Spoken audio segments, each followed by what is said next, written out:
সুপ্রিয় চাকরি প্রার্থী বন্ধুরা, তোমাদের জন্য আমি আজকের ক্লাসে আলোচনা করব বাংলা সাহিত্যের মধ্যযুগ থেকে শাক্ত পদাবলী এবং রামপ্রসাদ সেন সম্পর্কিত একদম বিস্তারিত খুঁটিনাটি তথ্য সমন্বিত প্রশ্ন উত্তর। এর আগে তোমাদের চাকরি রিলেটেড যে সমস্ত ভিডিও আমি আপলোড করেছি সাহিত্যের ইতিহাস থেকে এবং টেক্সচুয়াল কোশ্চেন অ্যান্সার, সেগুলো দেখার জন্য আমার চ্যানেলকে সাবস্ক্রাইব করে নাও এবং প্লেলিস্টে চলে যাও। সমস্ত ভিডিও তোমাদের জন্য অপেক্ষা করছে। চলো রামপ্রসাদ সেন এবং শাক্ত পদাবলী সম্পর্কিত বিস্তারিত তথ্য তোমাদের সামনে আমি উপস্থাপন করছি। দেখো, প্রথম তথ্য, শাক্ত পদাবলীর উদ্ভব হয় অষ্টাদশ শতাব্দীর মধ্যভাগে। নেক্সট, শাক্ত পদাবলীর শ্রেষ্ঠ কবি হলেন রামপ্রসাদ সেন।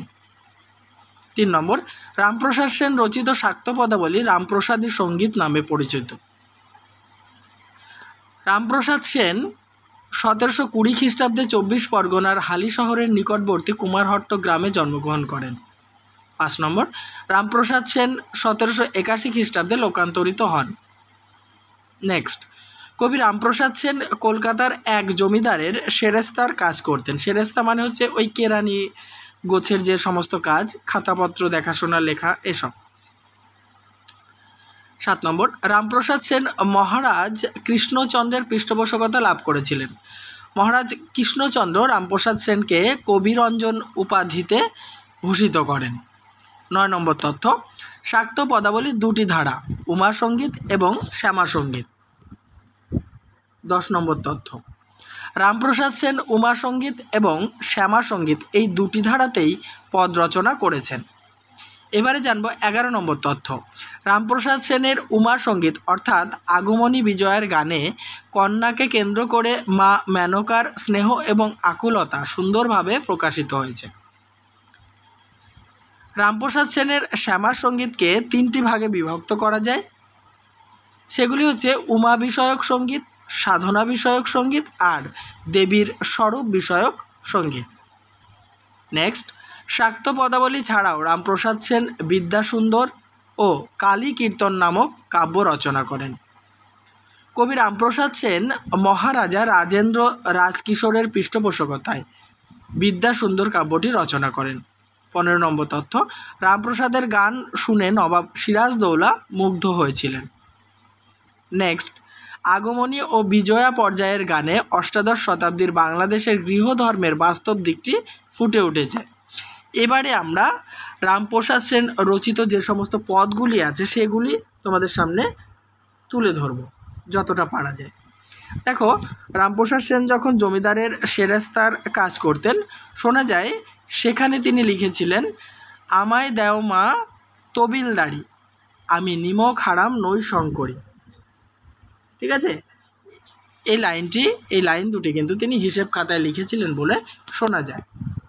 তারপরে দেখো, আগমনী পর্যায়ের পদে রামপ্রসাদ সেন লিখেছেন যে, গিরি এবার আমার উমা এলে আর উমা পাঠাবো না, বলবে লোকে মন্দ, কারো কথা শুনবো না। পরে চলে আসি বিজয়া পর্বের পদে। কন্যার বিদায় লগ্নে যে জননীর হৃদয়ের যে একটা যন্ত্রণাদগ্ধ প্রতিচ্ছবি ধরা পড়ে, সেটা কিন্তু রামপ্রসাদ সেনের এই 2টি লাইনে ধরা পড়েছে। ওহে প্রাণনাথ গিরিবর্হে, ভয়ে তনু কাঁপিছে আমার, কি শুনি দারুণ কথা দিবসে আধার। এটি হচ্ছে বিজয়া পর্যায়ের পদ। নেক্সট, আরেকটি পদে মায়ের কাছে দুঃখ জানিয়ে রামপ্রসাদ সেন বলেছেন, মা আমায় ঘুরাবি কত, কলুর চোখ বাঁধা বলদের মতো, ভবের গাছে বেঁধে দিয়ে মা পাক দিতেছ অবিরত, তুমি কি দোষে করিলে আমায় 6টা কলুর অনুগত। এ প্রসঙ্গে তোমাদেরকে বলে রাখি, 6টা কলু মানে হচ্ছে কাম, ক্রোধ, লোভ, মোহ, মদ, মাৎসর্য, অর্থাৎ ষড়রিপুকে বোঝানো হয়েছে।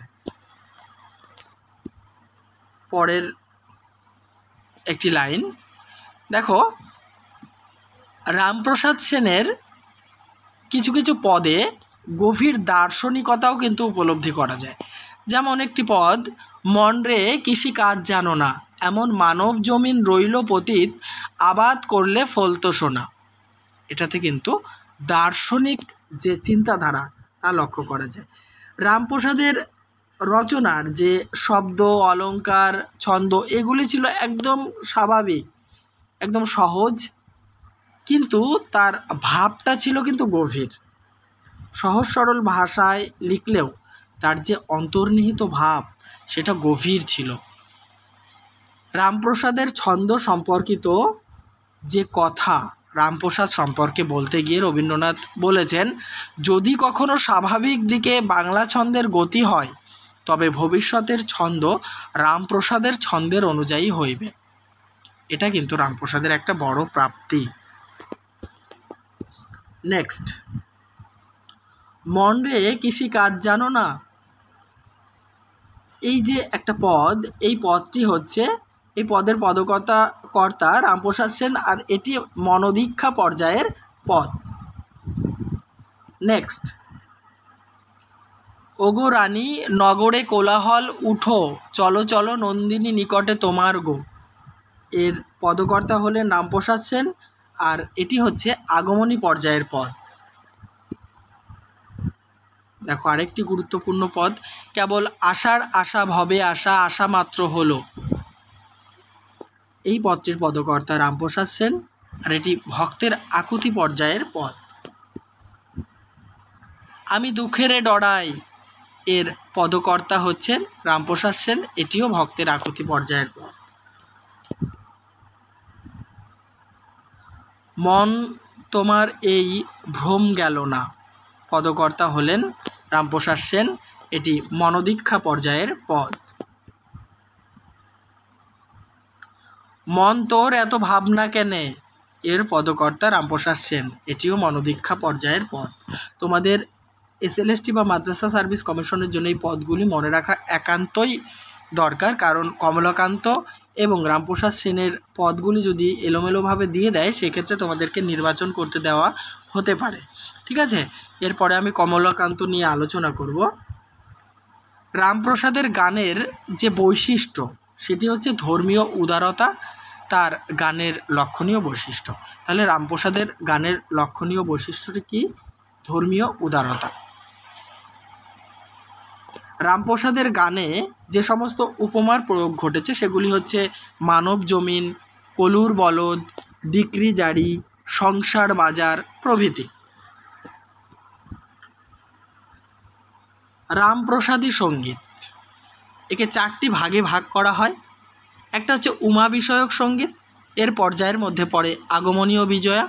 নেক্সট, সাধন বিষয়ক সঙ্গীত, এটি এই পর্যায়ে পড়ে তন্ত্র নির্ভর সাধনা। পরেরটি হচ্ছে দেবীর বিরাট স্বরূপ বিষয়ক। নেক্সট, তত্ত্ব দর্শন ও নীতি বিষয়ক সঙ্গীত। এবারে জানবো আমরা শাক্ত পদাবলীর অন্য নাম কি এবং কেন এরকম নামকরণ। শাক্ত পদাবলীর অন্য নাম হচ্ছে প্রসাদী সঙ্গীত। জনপ্রিয় কবি সাধক রামপ্রসাদের জনপ্রিয়তা অনুযায়ী শাক্তপদ মাত্রেই প্রসাদী সঙ্গীত নামে পরিচিত। দেখো রামপ্রসাদ সেন যখন এরকম পদ রচনা করেছিলেন তখন রামপ্রসাদ নিয়ে একটা সমস্যা তৈরি হয়েছিল। কীরকম? কবিরঞ্জন রামপ্রসাদ ছিলেন, দ্বিজ রামপ্রসাদ ছিলেন, আবার রামপ্রসাদ চক্রবর্তীও ছিলেন। রামপ্রসাদের রচনাবলী আগেই বলেছিলাম, বিদ্যাসুন্দর কাব্য রচনা করেন, কৃষ্ণকীর্তন নামক একটি কাব্য রচনা করেন, আবার কালীকীর্তন নামক একটা কাব্য রচনা করেন। কালীকীর্তন যে কাব্যটা, সেখানে 300টি পদ রয়েছে। আমি তাই অভিমান করি, আমায় করেছ গোমা সংসারী, এর পদকর্তা হলেন রামপ্রসাদ সেন, আর এটি ভক্তের আকুতি পর্যায়ের পদ। মোলেম ভূতের ব্যাগার খেটে, এই পদটির পদকর্তা রামপ্রসাদ সেন, এটিও ভক্তের আকুতি পর্যায়ের পদ। তাহলে বন্ধুরা, আমি চেষ্টা করলাম রামপ্রসাদ সেন সম্পর্কিত যে সমস্ত খুঁটিনাটি তথ্য ছিল সেগুলি তোমাদের সামনে তুলে দিতে।